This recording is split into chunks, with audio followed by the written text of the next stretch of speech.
नमस्कार दोस्तों, मैं विशाल कुमार शाह आप सभी का आपके अपने YouTube चैनल परिवार एकेडमी में स्वागत करता हूं। हम लेकर आए हैं क्लास 9th का एक न्यू लेटेस्ट बैच है। ये फ्री ऑफ कॉस्ट है। YouTube पर आपको कहीं भी किसी को पैसे देने की ज़रूरत नहीं है और ये बैच उत्तर प्रदेश बोर्ड से रिलेटेड है। यूपी बोर्ड से 2022-23 का लेटेस्ट सिलेबस है। NCERT मैथ पर आधारित है। ये गणित ये जो कक्षा 9th के लिए है, क्लास 9th के लिए है दोस्तों, और इसमें हिंदी माध्यम के सभी छात्र छात्राओं के लिए इंक्लूड है। जो इंग्लिश माध्यम के है ये बैच उन छात्र छात्राओं के लिए नहीं है। ये 4 अप्रैल 2022 को शाम 8 बजे लॉन्च किया जाएगा। 8 PM 4 अप्रैल 2022 को शाम 8 बजे लॉन्च किया गया है। और इस बैच में आपके जो चैप्टर रहने वाले हैं ये है, नंबर 1 पे संख्या पद्धति है, नंबर 2 पे बहुपद है, नंबर 3 पे निर्देशांक ज्यामिति है, नंबर 4 पे 2 चरों वाली रैखिक समीकरण है, और नंबर 5 पे यूक्लिड की ज्यामिति का परिचय दिया गया है, नंबर 6 पे रेखाएं और कोण, नंबर 7 पे त्रिभुज है, नंबर 8 पे चतुर्भुज है, और नंबर 9 पर समांतर चतुर्भुजों और त्रिभुजों के क्षेत्रफल का। नंबर 7 व्रत है, नंबर 10 जो है वो व्रत है, नंबर 11 जो है वो रचनाएं हैं, और नंबर 12 जो है ये हीरोन का सूत्र रहने वाला है, और नंबर 13 है पृष्ठीय क्षेत्रफल और आयतन, नंबर 14 सांख्यांकी है, और नंबर 15 इसमें प्रायिकता है। सभी ये जो है इसमें जो है कुछ चैप्टर जो है आपके नहीं है, लेकिन हम सारे के सारे कराएंगे ताकि आपको कंपटीशन में जाने के बाद किसी भी मुसीबत का सामना ना करना पड़े दोस्तों। तो चलिए आज की क्लास स्टार्ट करते हैं। आप सभी छात्रों को अगर गिनती नहीं आती है तो डेस्कटॉप पर जो स्लाइड है वो मैंने लिखी हुई है, वहाँ पे गिनती, और ये गिनती हिंदी में है, हिंदी भाषा में, हिंदी में गिनती है ये आपके लिए। और ये 1 से लेके 100 तक है, 1 से 100 तक गिनती मैंने आपको यहाँ लिखी है दोस्तों। जिसे आप हिंदी में 1 इकाई, 2 इकाई, 3 इकाई बोलते थे, या 1 2 3 4 5 इस तरीके से 100 तक है। और 100 तक ये गिनती हिंदी की है। अगर आपको गिनती नहीं आती है तो प्लीज़ पहले गिनती याद कर लीजिए। और ये जो स्लाइड है ये इंग्लिश में है, ये भी 1 से 100 तक ही गिनती है। ये इंग्लिश में है, अंग्रेजी में जैसे आप कहते हो 1 2 3 4 5 6 7 8 9 10, इसी प्रकार आगे 100 तक आपको याद करनी है। और इसके बाद आपको जो याद करने हैं वे है पहाड़े। बहुत महत्वपूर्ण बात यह है कि आपको पहाड़े याद होनी चाहिए, गिनती आपको याद होनी चाहिए, अंक आपको पहचानने आनी चाहिए। हम पहले लेके आ रहे हैं 1 से लेके 20 तक पहाड़े आपको पक्के याद होने चाहिए, जुआ पे रटे हुए होने चाहिए। 1 से यहाँ तक, ये 1 से 10 तक है। आपको पहाड़े याद नहीं है तो पहाड़े याद कर लीजिए प्लीज़ दोस्तों। और ये 11 से लेकर यहाँ पर 11 से 20 तक यहाँ पर है।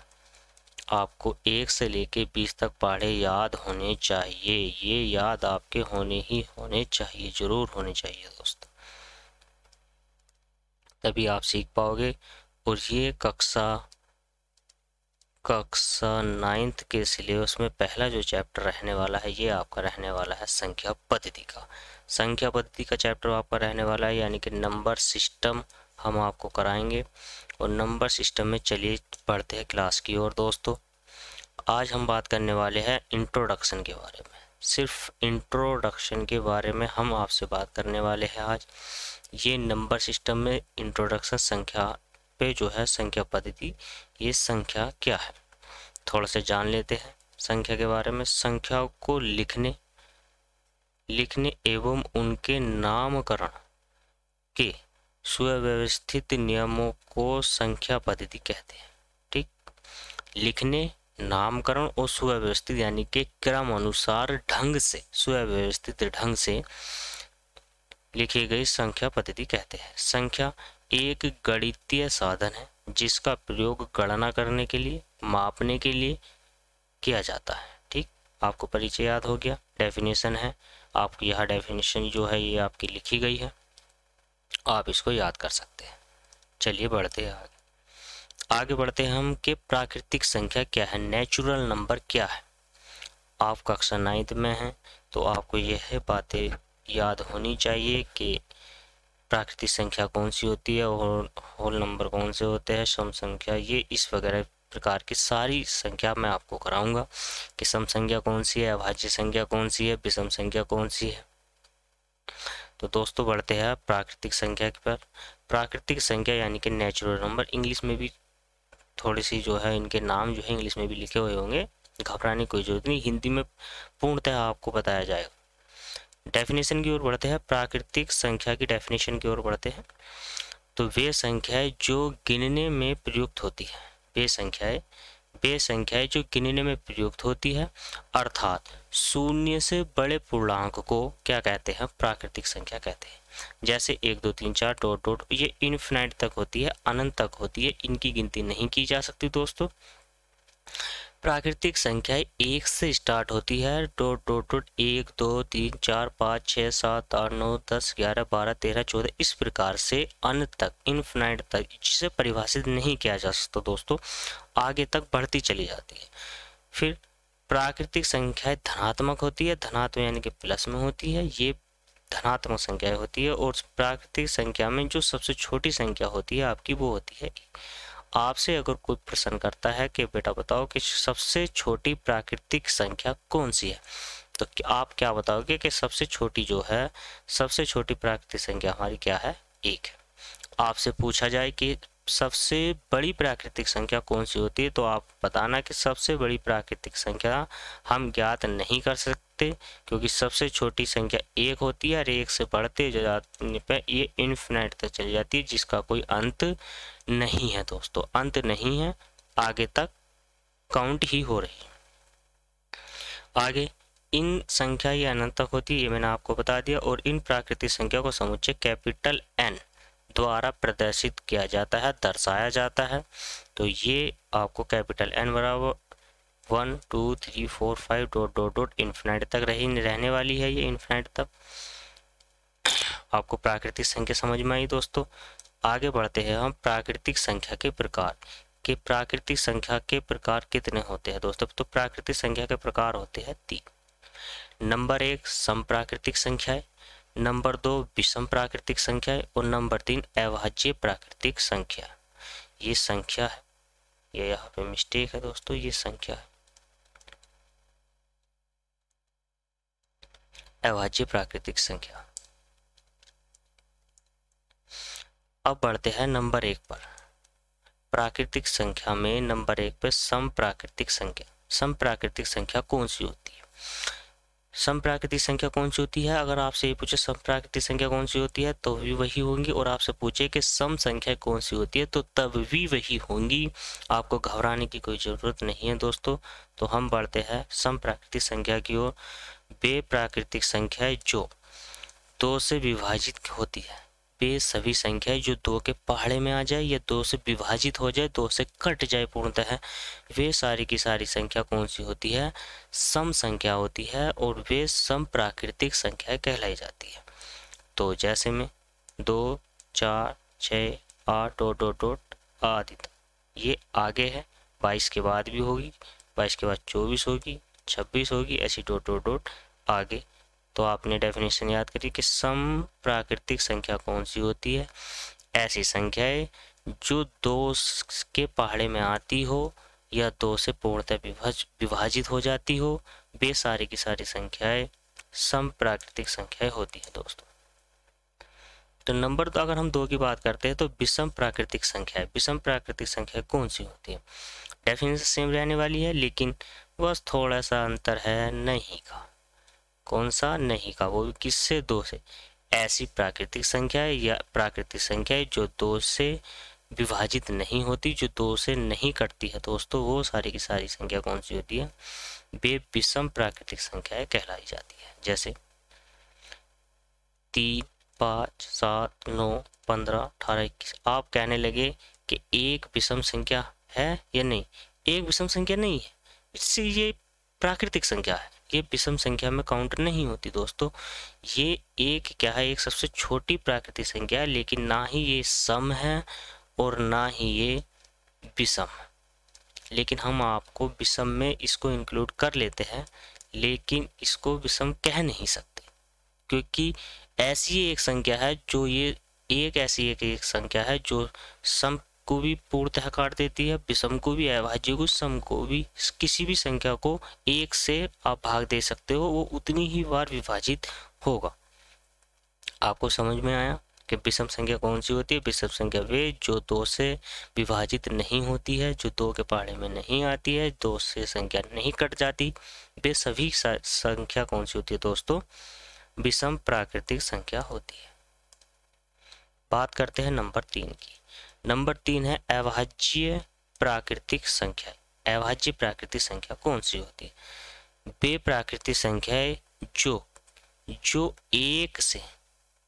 जो एक से और स्वयं से, एक से मतलब या तो वो एक से कटे और या अपना आप स्वयं से कटे, स्वयं से, ना 2 से, ना 3 से, ना 4 से, किसी से नहीं। वो संख्या है, जो वो नंबर दिया गया है, मान लो आपको दिया हमने 263 कोई ना, तो 263 नंबर हमने आपको दिया है, तो ये या तो एक से कटे, तो एक से अगर हम भाग देते हैं 263 को, तो ये कितनी बार जाएगा? 263 ही बार जाना है। या फिर ये 263 स्वयं से कटे, तब जाके अगर ये स्वयं से कटता है तो ये क्या है? एक अभाज्य संख्या कहलाई जाएगी। अगर ये स्वयं से नहीं कटता है तो ये एक अभाज्य संख्या नहीं होगी दोस्तों। तो देखो दोस्तों, ये क्या है कि ये जो 2 है ये सम संख्या है, लेकिन ये एक अभाज्य संख्या भी है। तो अभाज्य संख्या हो गई। अभाज्य संख्या 2 से स्टार्ट होती है, 2, 3, 5, 7, 9 नहीं होती, सॉरी, 9 एक विषम संख्या है। ये क्या है? एक विषम संख्या, लेकिन ये अभाज्य संख्या नहीं है। तो ये आपको ध्यान होना चाहिए कि ये एक अभाज्य संख्या नहीं है दोस्तों। तो आपको बिल्कुल, मैं आशा करता हूँ कि आपकी समझ में आ रहा होगा कि हम जो है 2 एक क्या है? ये एक सम संख्या है, लेकिन सम संख्या के होने के साथ साथ ये क्या है? एक अभाज्य संख्या है। ठीक, ये आगे ही आपको सब विषम संख्या मिलेंगी और विषम संख्या में भी अभाज्य संख्याएं होती है दोस्तों। चलिए आगे बढ़ते हैं। ये कुछ प्राकृतिक संख्या से संबंधित आपको सूत्र दिए गए हैं। ये सूत्र जैसे प्रथम n प्राकृतिक संख्याओं का औसत निकालने के लिए तो n+1 × 2, तो ये n+1 अपॉन 2 इस प्रकार से। अगला जो सूत्र है वो n/2+1 के आधार पे है। आप डेस्कटॉप पे सूत्र लिखे हुए हैं सभी, आपको ये नोट कर लेने हैं। जब हम सवाल प्रश्नावली की ओर बढ़ेंगे तो इन सभी सूत्रों का प्रयोग करना हमें अति आवश्यक होगा दोस्तों।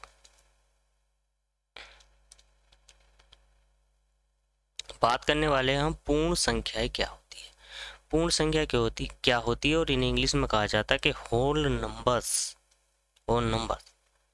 तो पूर्ण संख्या की डेफिनेशन की ओर बढ़ते हैं।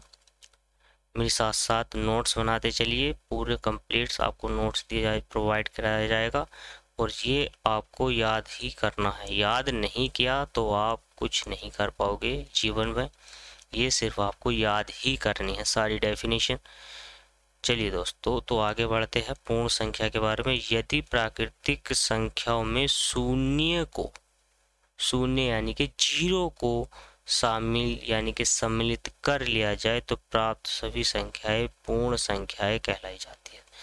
इसे कैपिटल W या स्मॉल v लिख सकते हैं आप। W से व्यक्त किया जाता है, प्रदर्शित किया जाता है, दर्शाया जाता है या एक संकेत के रूप में इसको लिखा जाता है। तो W बराबर 0, 1, 2, 3। यहाँ से अगर मैं बात करता हूँ तो ये अनंत तक, इन्फिनाइट तक जाएगी। तो ये प्राकृतिक संख्या हो गई आपकी। कौन सी संख्या होगी दोस्तों? प्राकृतिक संख्या। तो ये अगर हम इस प्राकृतिक संख्या में 0 को इंक्लूड कर लेते हैं, 0 को जोड़ लेते हैं, मर्ज कर लेते हैं, तो ये कौन सी संख्या हो जाती है दोस्तों? ये हो जाती है आपकी पूर्ण संख्या। बस इतनी सी छोटी सी डेफिनेशन आपको याद करने की जरूरत नहीं है। आगे बढ़ते हैं। आगे आ जाते हैं कि पूर्णांक संख्याएं कौन सी होती है। पूर्णांक संख्याएं कौन सी होती है तो देख लेते हैं जरा थोड़ा सा इसको भी। सभी पूर्णांक संख्याएं प्राकृतिक प्लस शून्य तथा प्राकृतिक संख्याओं की ऋणात्मक संख्याओं का संग्रह पूर्णांक संख्या कहलाता है। ऋणात्मक संख्या, ना कि धनात्मक संख्या। प्राकृतिक संख्या धनात्मक होती है, मैंने आपसे बताया था, लेकिन प्राकृतिक संख्या में अगर ऋणात्मक संख्या ली जाए तो वे सारी की सारी कौन सी होती है, पूर्णांक संख्या हो जाती है, ऋणात्मक भी और प्लस धनात्मक। तो इसको जो है कैपिटल जेड से प्रदर्शित किया जाता है दोस्तों, और जैसे कैपिटल जेड बराबर ये इन्फिनिट तक होता है, यह भी अनंत तक होता है और यह भी अनंत तक ही होता है। तो इसमें जीरो से हम बढ़े हैं, जीरो से इधर बढ़ेंगे तो ये सारी की सारी प्राकृतिक संख्या हो गई, और जीरो को साथ हमने ले लिया तो ये पूर्ण संख्या हो गई। और इनके साथ अगर हम प्राकृतिक संख्या में माइनस अगर लगा दें तो जीरो से अगर हम नीचे बढ़ते जाते हैं तो ये सारी की सारी पूर्णांक संख्याएं कहलाई जाती है। पूर्णांक संख्या दो प्रकार की होती है दोस्तों, दो प्रकार की। नंबर एक ऋणात्मक पूर्णांक संख्या और नंबर दो होती है धनात्मक पूर्णांक संख्या। बात करते हैं हम पूर्णांक में कर रहे हैं हम पूर्णांक संख्या हम पढ़ रहे हैं दोस्तों। पूर्णांक संख्या में जो संख्या शून्य से छोटी होती है वे ऋण पूर्णांक या ऋणात्मक पूर्णांक कहा जाता है। ठीक, जो शून्य से छोटी होती है, सुनिए दोस्तों, जैसे जीरो से छोटी जो होगी हमारी, शून्य से छोटी, तो ये कौन कौन सी संख्या होती है, तो ये सारी की सारी संख्या कौन सी होती है हमारे दोस्तों, ऋणात्मक पूर्णांक संख्या कहलाई जाती है। इसे कैपिटल I माइनस से प्रदर्शित करते हैं। ये सारी की सारी संख्या कौन सी हो गई, ये सारी की सारी ऋणात्मक संख्याएं कहलाई जाएंगी। अब पढ़ते हैं, जो संख्या शून्य से बड़ी होती है उन्हें धन पूर्णांक या धनात्मक पूर्णांक कहते हैं, और ये I कैपिटल प्लस यानी कि प्लस वाले होगा तो ये धनात्मक है। आपको इससे देख कर ही समझ में आ रहा हो, ये संख्या आपको दी गई है, ये इन्फिनिट तक ही होती है, अनंत तक होती है, दोनों संख्या अनंत तक ही होती है। इसमें कोई जीरो ना तो धनात्मक है ना पूर्ण, ये नोट करने वाली बात है। आपको अगर याद नहीं है तो ये नोट कर लीजिए कि शून्य ऐसी एक संख्या है जो ना तो धनात्मक होती है और ना ही ऋणात्मक होती है, दोनों में से कोई सी संख्या नहीं होती।